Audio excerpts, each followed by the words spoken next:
আরো খেপে গেল, এই বেটা গর্ত খোঁড়ো, ইব্রাহিমকে আগুনে জ্বালিয়ে দাও। ইব্রাহিম সেদিন জানছেন যে আমি ভেঙেছি, তবুও তিনি নিজের কথা না বলে বলছেন, ওই যে বড়জনকে জিজ্ঞাসা করেন, বলে দিবে কে ভেঙেছে। ইব্রাহিম আলাইহিস সালামকে বলা হলো, আপনার সাথে কে?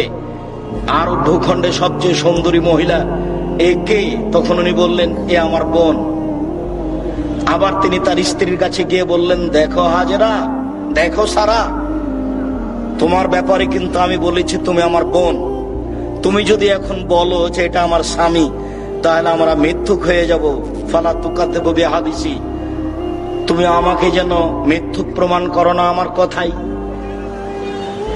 যখন তাকে গ্রামের লোক ডেকেছিল, চলো যাই মেলা যাই, তখন তিনি বলেছিলেন, ইনি সাকিম, আমি একটু অসুস্থ। এগুলো তার মিথ্যার আশ্রয় ছিল।